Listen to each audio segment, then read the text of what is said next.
अस्सलाम वालेकुम बच्चों, कैसे हैं आप। आज का हमारे सबक का उन्वान है रास तनासब। तो बच्चों, सबसे पहले मैं आपको बताऊंगी निस्बत किसे कहते हैं। दो मिकदारों के दरमियान ताल्लुक को हम निस्बत कहते हैं। अब हम बात करते हैं रास तनासब की।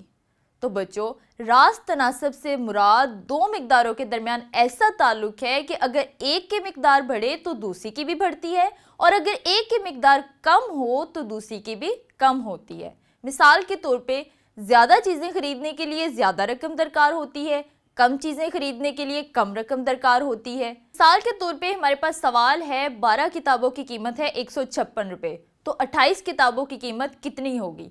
तो बच्चों, सबसे पहले हम एक किताब की कीमत मालूम करेंगे। तो एक किताब की कीमत मालूम करने के लिए हम क्या करेंगे, 156 को 12 पे तकसीम कर देंगे, तो हमारे पास आ जाएगी एक किताब की कीमत 13 रुपये। अब हम 28 किताबों की कीमत मालूम करेंगे। तो हम 28 किताबों की कीमत मालूम करने के लिए 13 को 28 से ज़रब देंगे, तो हमारे पास आ जाएगी 28 किताबों की कीमत 364 रुपये।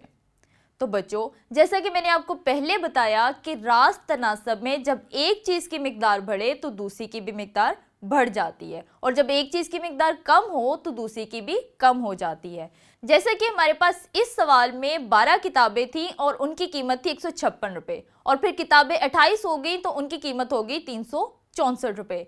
मीन्स किताबें बढ़ी तो कीमत भी बढ़ गई। तो इसको हम कहते हैं रास तनासब।